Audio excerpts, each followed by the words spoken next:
अरे हरिया, तुम अभी तक खेत में क्या कर रहे हो? अंधेरा होने वाला है, घर चले जाओ, वरना तुम्हें पता है ना। हाँ मान सिंह, पता है, मुझे डराओ मत, थोड़ा सा काम बचा है, ये निपटा कर जा ही रहा हूँ। एजी, इतनी रात हो गई है और आप अभी तक यही हैं? अरे तुम क्यों रात में यहाँ आ गई हो? तुम्हें पता है ना रात में छलावा घूमता है।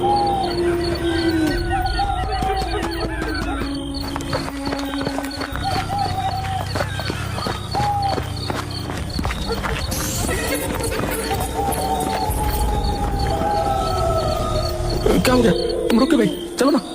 वो सामने किसी औरत की लाश पड़ी है। अरे हाँ, ये कौन है? हरिया ने उसके पास जाकर देखा तो वो उसकी पत्नी की लाश थी। ये देखकर वो बहुत घबरा गया। उसने मुड़कर देखा तो उसकी पत्नी सामने भी खड़ी थी। वो उसके पास पहुंचा।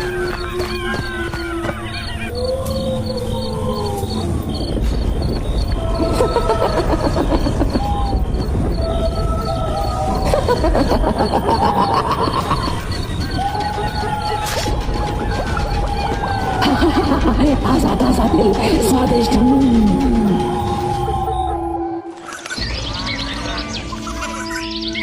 जब हरिया के छोटे भाई रमेश के पास पहुंची तो वो अगले ही दिन गांव आ गया।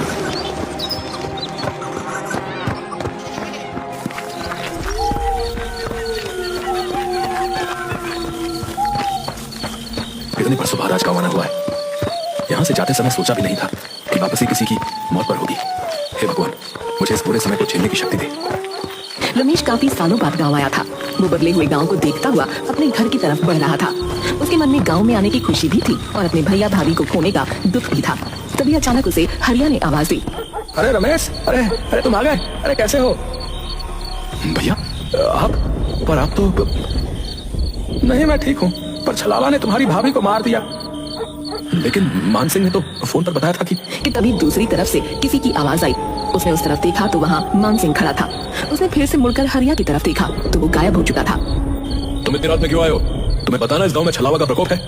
ये तो शुक्र मनाओ कि मैं समय पर आ गया, वरना आज तुम्हारे साथ भी वही होता जो तुम्हारी भाभी और भैया के साथ हुआ था। चलो यहाँ से। मुझे लगा सचमुच मेरे भैया जिंदा हैं। उनको सामने देखकर मैं छलावा के बारे में भूल ही गया था।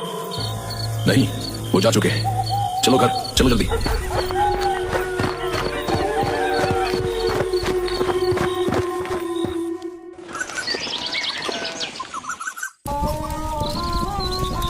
भैया, मैं आपकी चिताती अग्नि को साक्षी मानकर ये कसम खाता हूँ कि मैं उस छलावा से आपका बदला जरूर लूंगा।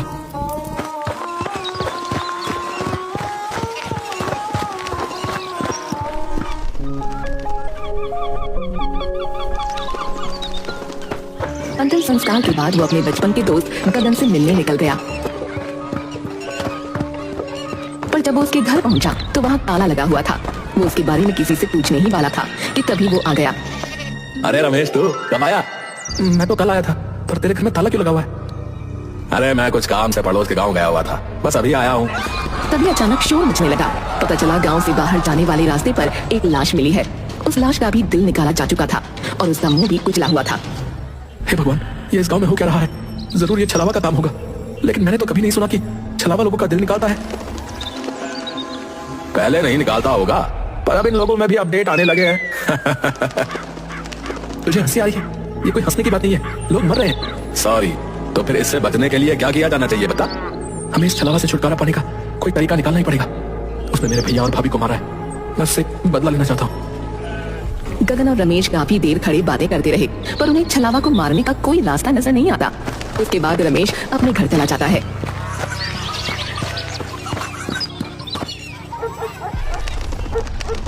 मैं छलावा से बदला तो लेकर आऊंगा, कुछ भी हो जाए। रमेश छलावा को मारने के तरीके सोच रहा था। किसी ने उसका दरवाजा जोरों से खटखटाया। वो झिझक गया। कौन है? कौन है? अरे मैं हूँ मान सिंह, जल्दी से दरवाजा खोलो, छलावा ने किसी को मार दिया है। आता हूँ। रमेश हड़बड़ाहट में उठा और उसने जाकर दरवाजा खोला। सामने मान सिंह की लाश पड़ी थी। उसके सीने से उसका दिल निकाला जा चुका था और जमीन खून से लाल हो चुकी थी। ओह माय गॉड, ये क्या हो गया? मान सिंह, तुम्हारे साथ ये किसने किया? नहीं।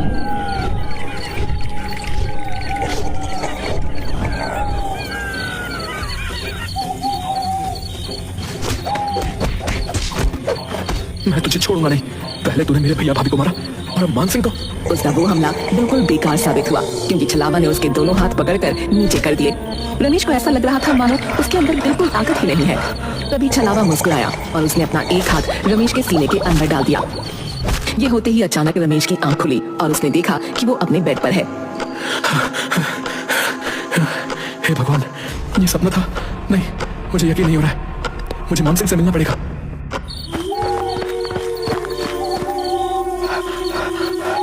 अरे क्या हुआ? तुम ऐसे हंस क्यों रहे हो?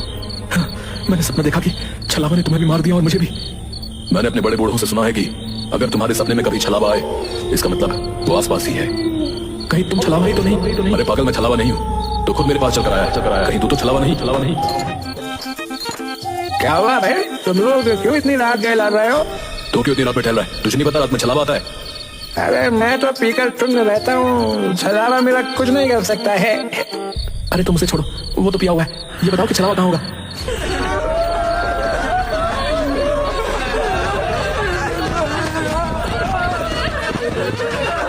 क्या हुआ सरपंच जी? अरे मेरे बेटे को छलावा ने मार डाला। हे भगवान, छलावा ने सरपंच जी के बेटे को मार डाला।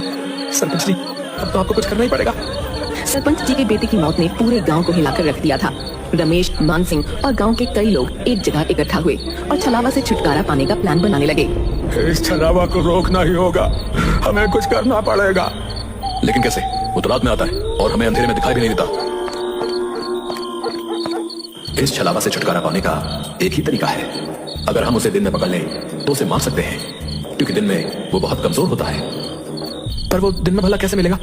तो बस ये तरीका है कि हमें उसे रात में ही किसी तरह फंसाना होगा और फिर सुबह होते ही उसे मारना होगा। हमें ऐसा जाल बिछाना होगा जिससे वो निकल ना सके। गांव के लोगों ने मिलकर एक योजना बनाई। उन्होंने एक बड़ा जाल तैयार किया और तय किया कि वो छलावा को रात में ही फंसाकर सुबह मार डालेंगे। अरे गगन, तुझे पता है हम लोग छलावा को पकड़ने वाले हैं। दिन में तो वो कभी मिलेगा नहीं, इसलिए रात में ही पकड़ना है। मैं तुम्हारे साथ हूँ, लेकिन ये बहुत खतरनाक काम है भैया। लेकिन करना तो पड़ेगा, वरना लोग ऐसे ही मरते रहेंगे।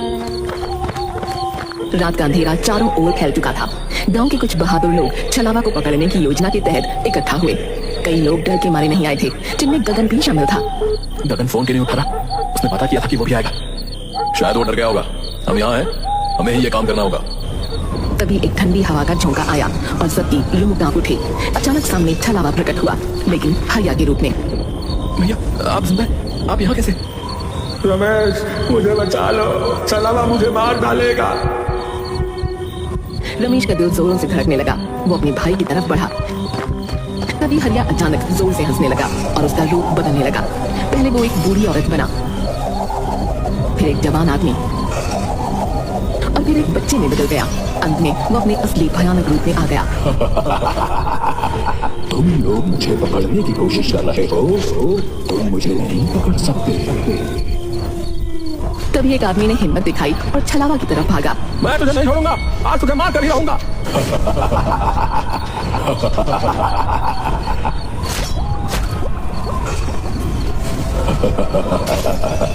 ये लो, ताजा ताजा दिल खाओ। वहाँ मौजूद सभी लोग सन्न रह गए, जबकि छलावा वहाँ से गायब हो चुका था। ऐसा लग रहा था मानो वो उन लोगों को यही बताने आया था कि तुम लोग मेरा कुछ नहीं बिगाड़ सकते। छलावा को ये कैसे पता चला कि हम उसे पकड़ने वाले? क्या वो अंतर्यामी भी है? नहीं, छलावा अंतर्यामी नहीं होता, कुछ गड़बड़ है। ये सुनकर रमेश सोच में डूब गया कि आखिर छलावा को ये पता कैसे चला।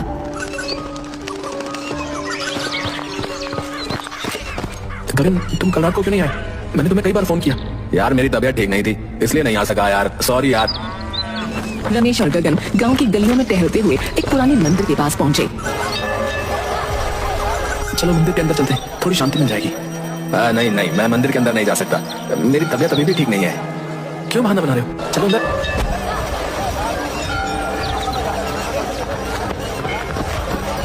गगन, ये गलत बात है, मंदिर में तो जाना चाहिए। हाँ, अंदर चलो, तुम्हें अच्छा लगेगा। नहीं, मुझे छोड़ दो, मैं अंदर नहीं जा सकता। गगन पूरी तरह छटपटाने लगा, लेकिन रमेश, मान सिंह और सरपंच ने मिलकर उसे पकड़ा और मंदिर के अंदर खींच लिया। मंदिर के द्वार के अंदर जाते ही गगन जोर जोर से चीखने लगा। मुझे पता चल चुका है कि तुम ही छलावा हो। जिस लड़के का छलावा ने मुंह कुचल दिया था, उसकी उसकी पोस्टमार्टम रिपोर्ट आज सुबह आ गई और पता चला कि वो तो गगन था। गगन यानी जो गगन मुझसे मिलता है वो छलावा है, जो दिन में गांव की खबरें लेने आता है और रात में शिकार करता है। भयानक बदलाव आ गया। उसकी आंखें लाल हो गईं और उसका चेहरा जैसे फटने को हो गया। वो खुद को छुड़ाने की कोशिश में बुरी तरह से चीख रहा था। तूने मेरे भैया भाभी दोस्त सबको मार डाला। आज मेरा बदला पूरा होगा। रमेश और बाकी लोगों ने उसे मंदिर के पवित्र स्थान की तरफ खींचा और उस पर गंगा जल डाला। छलावा की चीखें और भी तेज हो गईं और उसके शरीर से धुआं निकलने लगा। मंदिर के पवित्र वातावरण में वो धीरे धीरे राख में बदलने लगा। ये हमारे गांव की शांति के लिए जरूरी था। अब छलावा का आतंक खत्म हो जाएगा। छलावा का शरीर पूरी तरह से जलकर राख हो गया। सबने राहत की सांस ली और गांव में फिर से शांति लौट आई।